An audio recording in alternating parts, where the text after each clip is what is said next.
यहाँ पर समाजवादी पार्टी का प्रतिनिधिमंडल आज जाएगा संभल। समाजवादी पार्टी का प्रतिनिधिमंडल आज संभल जाएगा, लोगों से मिलकर हिंसा पर जानकारी भी जुटाएगा। प्रतिनिधिमंडल में 15 लोगों को शामिल किया गया है। प्रशासन ने किसी भी राजनीतिक पार्टी को आने पर पाबंदी लगाई है। संभल में पहले तो इंटरनेट सेवाएं बंद थी, लेकिन उसको बहाल किया गया है और अब धीरे धीरे करके हालात संभल में सामान्य होते नजर आ रहे हैं। बड़ी खबर इस वक्त की आपको बता दें, समाजवादी पार्टी का प्रतिनिधिमंडल आज संभल जाएगा। पहले भी जाने की कोशिश की गई थी, लेकिन आपको ये जानकारी दे दें यहां पर कि प्रशासन ने किसी भी राजनीतिक पार्टी के आने पर संभल में पाबंदी लगाई है। और अमूमन ऐसा देखने को मिला है, जब भी किसी जगह ऐसी ही कुछ तस्वीर सामने आती है जहां पर हिंसा होती है, पत्थरबाजी होती है, जहां पर क्राउड बेकाबू हो जाती है, वहां पर किसी भी राजनीतिक पार्टी को आने पर कुछ समय के लिए पाबंदी जरूर लगाई जाती है, ताकि लॉ एंड ऑर्डर की स्थिति जो है उस इलाके में मेंटेन की जा सके। लेकिन इन सब के बीच में खबर ये आ रही है कि समाजवादी पार्टी का प्रतिनिधिमंडल 15 लोगों के साथ संभल जाएगा। संभल में पहले इंटरनेट सेवा बंद थी, लेकिन अब उसको बहाल कर दिया गया है। ज्यादा जानकारी के लिए सीधा रुख करेंगे हमारे संवाददाता अखंड प्रताप शाही का। अखंड, क्या जानकारी मिल पा रही है? इंटरनेट सेवा बताया जा रहा है बहाल की गई है। संभल में इस वक्त के हालात कैसे हैं? कब समाजवादी पार्टी का प्रतिनिधिमंडल 15 सदस्य का प्रतिनिधिमंडल जो है वो संभल पहुंचेगा? ये भी जानकारी दीजिएगा कि किसी भी राजनीतिक पार्टी के वहां पर इस तरह पहुंचने से प्रशासन ने पहले ही रोक लगाई है। बिल्कुल, प्रशासन ने रोक लगा दी है और 10 तारीख तक यानी 10 दिसंबर तक के लिए ये रोक लगाई गई है कि किसी भी राजनीतिक दल को संभल में प्रवेश नहीं करने दिया जाएगा और या उनके प्रतिनिधिमंडल को संभल में जाने की इजाजत नहीं होगी। इसको लेकर कल एसपी ने एकदम साफ कर दिया था, उनका बयान भी आया था और इस बात को लेकर पहले से ही समाजवादी पार्टी को बताया जा चुका है। लेकिन जो समाजवादी पार्टी है उसकी तरफ से एक प्रतिनिधिमंडल गठित की गई है गठित किया गया है। इस प्रतिनिधिमंडल में विधानसभा अध्यक्ष और विधान परिषद के अध्यक्ष, विधानसभा के माफ कीजिएगा, जो समाजवादी पार्टी के यानी नेता प्रतिपक्ष विधानसभा और नेता प्रतिपक्ष विधान परिषद, ये दोनों लोगों के प्रतिनिधित्व में ये जाने वाला है। माता प्रसाद पांडे का कल बयान भी आया था कि वो जाने के 2 दिन पहले उनका बयान भी आया था कि किस तरीके से वहां पे हिंसा हुई। इसको लेके वो अपने अपने तर्क पेश कर रहे थे। इन सारी चीजों के बीच में ये बताना ज्यादा दिलचस्प है कि उसमें जियाउर रहमान बर्क का नाम भी शामिल है, जो कि मुख्य आरोपी बनाए गए हैं पुलिस की तरफ से दायर की गई एफआईआर में। उसके अलावा जो इकबाल मसूद हैं, विधायक हैं, और तमाम लोगों को इसमें शामिल किया गया है। कुल 15 लोग इसमें शामिल किए गए हैं। इन 15 लोगों की ये मंशा जरूर है कि आज वो पहुंचे संभल में, लोगों से बातचीत करें और इस पूरे घटनाक्रम को लेके जो समाजवादी पार्टी का रुख है उस रुख से सबको अवगत कराने की कोशिश करें। लेकिन प्रशासन ने स्पष्ट कर दिया है कि किसी को भी प्रवेश नहीं करने दिया जाएगा। तो बहुत मुमकिन है कि उन्हें लखनऊ में ही रोक दिया जाए या फिर जो संभल की सीमा है वहां तक पहुंचने न दिया जाए। तो ये एक संभावना ज्यादा बन रही है। बहरहाल ये जो संभल को लेकर जिस तरीके से अब सुप्रीम कोर्ट का वर्जन आ गया है कि इस मामले को इलाहाबाद हाईकोर्ट ले जाया जाए और वहां पे इस पूरे मामले की सुनवाई हो, और निचली अदालत नहीं सुनेगी, कुछ इसमें सुनवाई नहीं करेगी, इस पे रोक लगाई गई है। तो ये सारी चीजें अब अलग तरीके से अब माहौल को शांत करने की कोशिश भी हो रही है, माहौल ठीक भी करने की कोशिश हो रही है। अखंड, क्या कहा जाए, सुप्रीम कोर्ट के इस आदेश के बाद क्या यही वजह रही है कि संभल में जो हालात है वो सामान्य होते नजर आ रहे हैं? क्योंकि सुप्रीम कोर्ट की तरफ से भी बहुत बड़ा स्टैंड यहाँ सामने निकला था। देखिए, सिर्फ इससे हालात सामान्य हो रहे हैं ये कहना गलत हो जाएगा, क्योंकि हालात तो पहले से ही सामान्य होने की तरफ बढ़ रहे थे। और ये जो डिसीजन आया है सुप्रीम कोर्ट का, ये तो कल दोपहर तक आया है, लेकिन उसके पहले भी अगर देखा जाए तो किसी की तरीके की कोई हिंसा हुई नहीं। अगर 24 तारीख की घटना को छोड़ दिया जाए तो कोई हिंसा नहीं हुई। हालात सामान्य हैं, बाजार खुल रहे हैं, स्कूल कॉलेजेस शुरू हो गए हैं, लोगों का आना जाना, एक दूसरे से मिलना जुलना, ये सारा कुछ चल रहा है।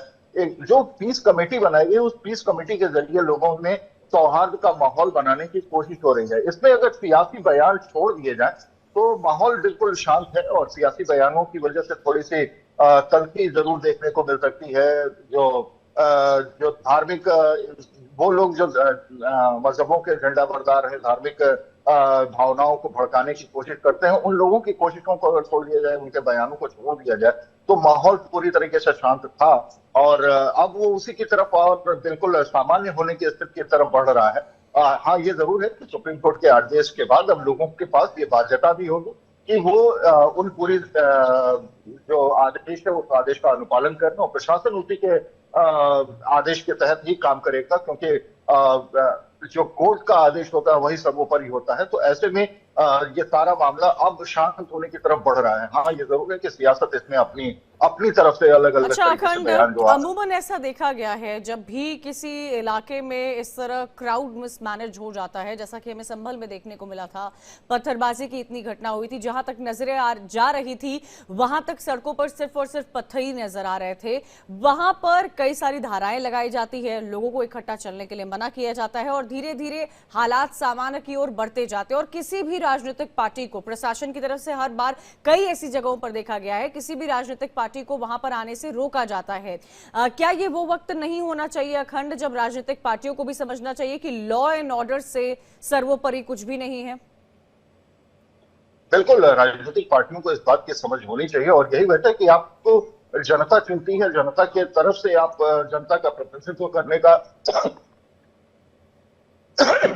आपकी तरफ से दावा किया जाता है, और आप इस तरीके का बयान देने लगते हैं जिससे कि माहौल गड़बड़ हो, तो निश्चित तौर पर ये एक अच्छी चीज नहीं कही जा सकती। और इसी को लेके जब कोर्ट का आदेश हो, कोर्ट के आदेश के बावजूद आप इस तरीके की चीजें आप करना चाहते हो, आप जबरन वहां जाने की कोशिश करेंगे या माहौल में एक पक्ष को जानने की कोशिश करेंगे, तो ये एक पूरे माहौल को खराब करने की कोशिश होती है।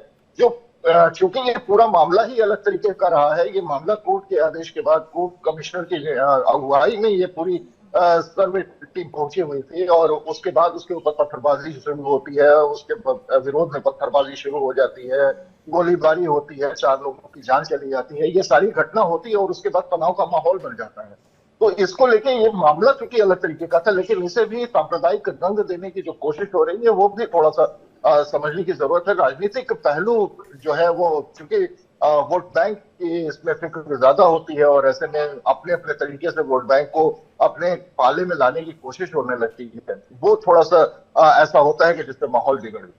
अच्छा अखंड, क्योंकि आप देखिए जब सर्वे की टीम वहां पर पहुंची थी और जिस दिन ये वहां की डिस्ट्रिक्ट संभल डिस्ट्रिक्ट कोर्ट की तरफ से आदेश दिया गया था और वहां पर सर्वे की टीम पहुंची थी, पहले दिन तो ऐसा कुछ भी नहीं हुआ था, लेकिन दूसरी बार जब वहां पहुंची थी तो हालात इतने बेकाबू हो गए थे।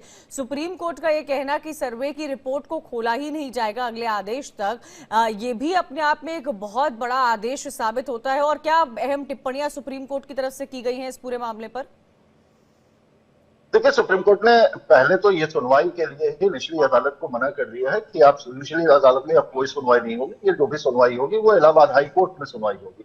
सुप्रीम कोर्ट में भी दरवाजे खुले हुए हैं, लेकिन सुप्रीम कोर्ट ने भी अपने पास तो सुनवाई के लिए नहीं कहा है। ये आदेश दिया गया है कि आप हाई कोर्ट जाए, हाई कोर्ट में दलील दायर की जाए। तो आज मुमकिन है कि मुस्लिम पक्ष वहां पहुंचेगा, जो प्रतिनिधिमंडल पहुंचा हुआ था, जो वकीलों की जो टीम पहुंची हुई थी सुप्रीम कोर्ट के लिए, उनकी अगुवाई नहीं हो सकता है कि यहाँ पे या उनके सबऑर्डिनेट्स वहां पे लाके इस पूरे मैटर को लेके टेबल करने की कोशिश करें आज से। हालांकि सुनवाई तो मंडे से ही हो पाएगी, लेकिन यह जरूर कि आज टेबल किया जा सकता है, समय निर्धारित किया जा सकता है। तो एक तो प्रक्रिया ये हो गई।